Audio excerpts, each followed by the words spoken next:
Well, hello, David. Welcome to our Booster Budget chat. It's time to reflect on last season before we look ahead to the future.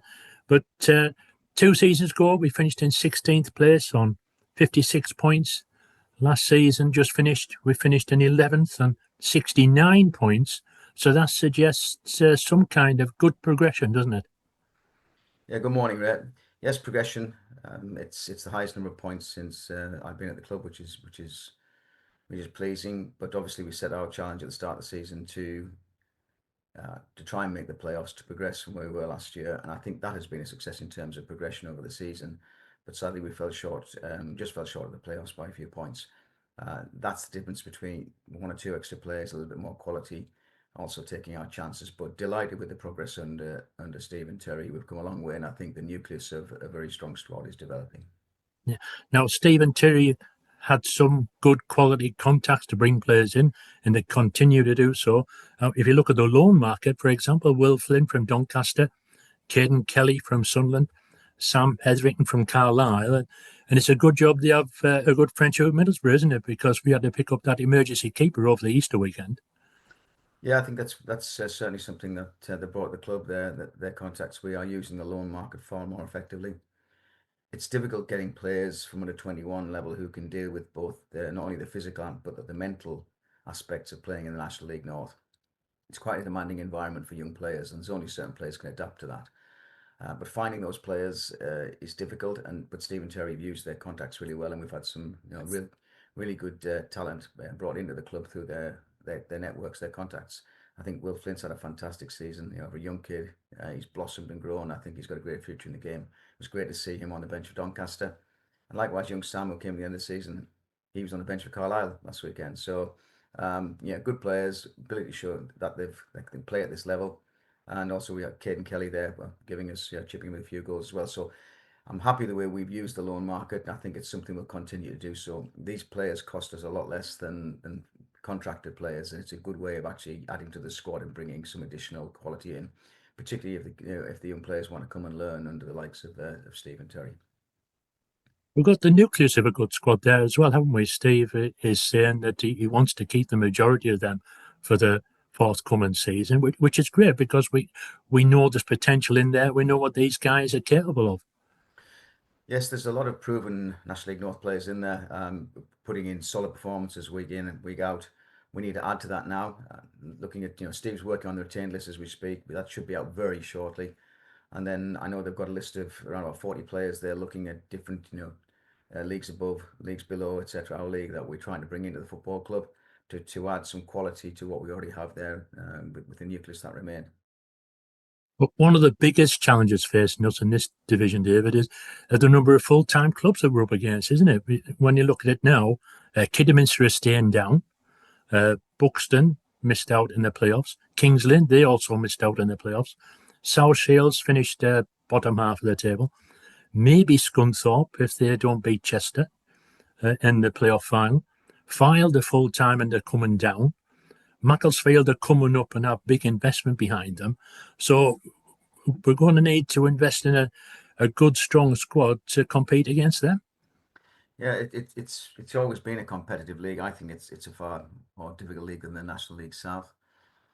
But with as clubs come into the league with money, they'll continue to spend. If they go full time, those clubs have an advantage. I think if you look at the league table and where it finished, the clubs that were full time tend to be in the top 10 clubs of the league, with the exception of South Shields. I'd love us to go full time. That's where we're aspiring to, but that will only come when we, have the financial backing, the commercial revenue to do so, which would come with a new ground. Now, one of the issues towards the end of the season, David, was the Blackwell Meadows pitch.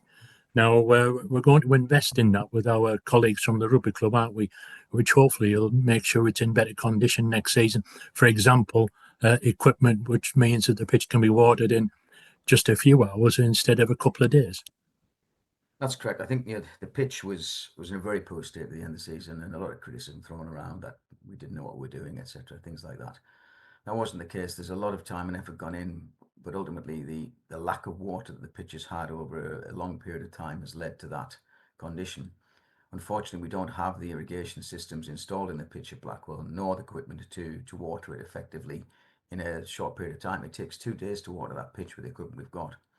So we've discussed it with the rugby club, and they've agreed, and we've bought some equipment that makes watering the pitch. We can do it now in 4 hours as opposed to 2 days, and that will certainly help with the irrigation.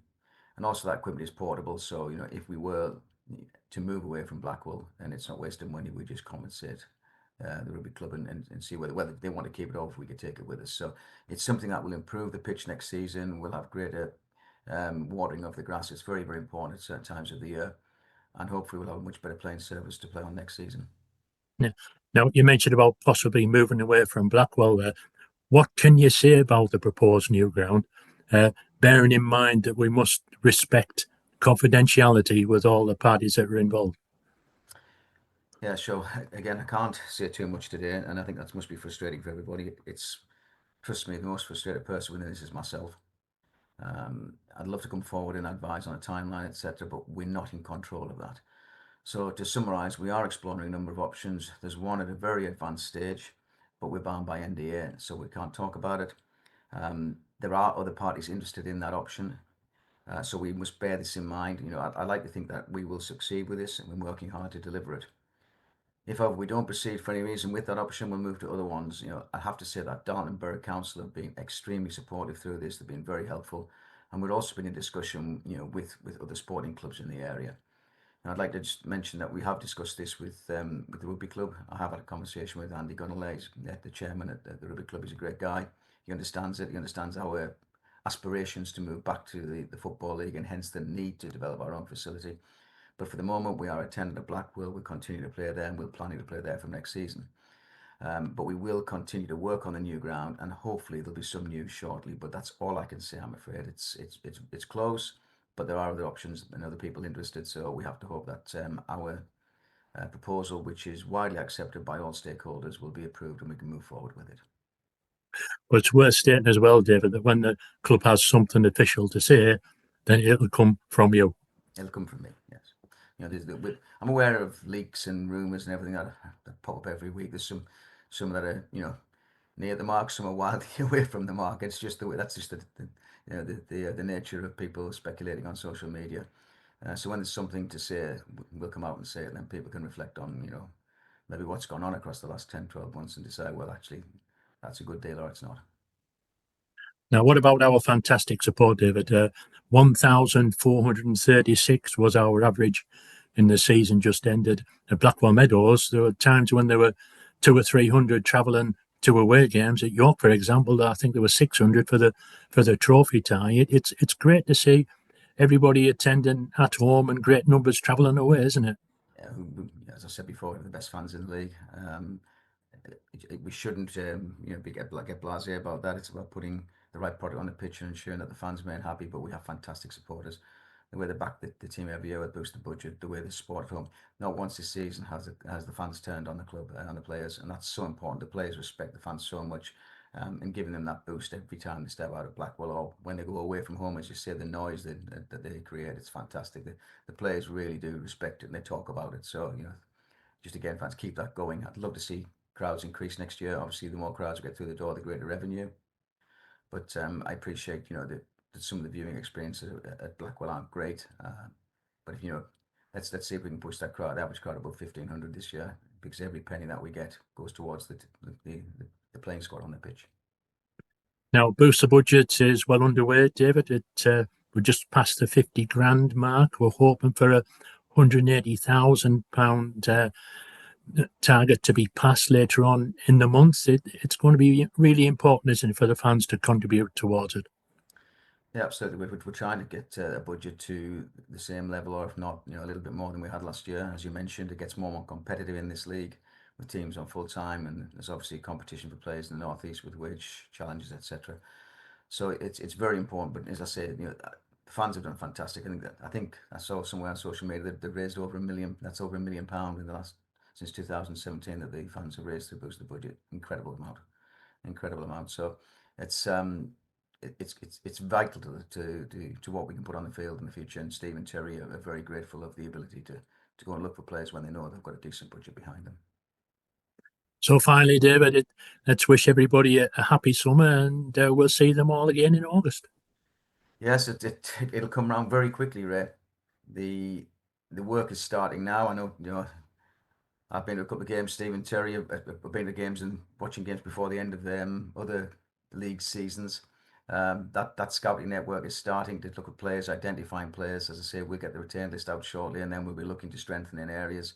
But it's a lot of hard work across the summer, looking to see who's available, which clubs list you their retained lists, or players become available, who we're looking for, where to strengthen, what to do.